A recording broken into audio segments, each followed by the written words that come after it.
உணவே மருந்து, மருந்தே உணவுன்னு ஒன்றோட ஒன்று பிரிக்க முடியாத வகையில் நம்ம முன்னோர்கள் நல்ல பழக்க வழக்கங்களையும் பண்பாட்டுகளையும் நமக்கு சொல்லி கொடுத்துருக்காங்கங்க.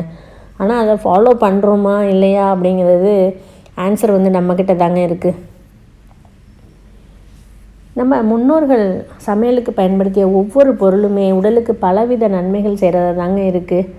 முன்னோர்கள் அந்த காலத்தில் எள்ளெண்ணெய் மட்டும்தாங்க பயன்படுத்தினாங்க. அதனால தான் அவங்க ஆரோக்கியமாக இருந்தாங்க. உணவே மருந்தாக உண்டு வளமோடு வாழ்ந்தாங்கன்னு தாங்க சொல்லணும். ஆமாங்க, அந்த எள்ளுக்குள்ளார எவ்வளவு அற்புதம் இருக்குதுன்னு தெரிஞ்சால் இன்றைக்கி கண்டிப்பாக நீங்கள் விடவே மாட்டீங்கங்க.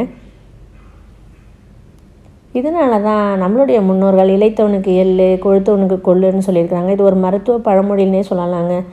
இந்த சிறிய விதையில் ஏராளமான ஊட்டச்சத்துக்கள் இருக்குதுங்க. எள்ளோட விதைகள் மட்டும் இல்லைங்க, இலை பூ எல்லாமே மருத்துவ குணம் நிறைந்ததுன்னே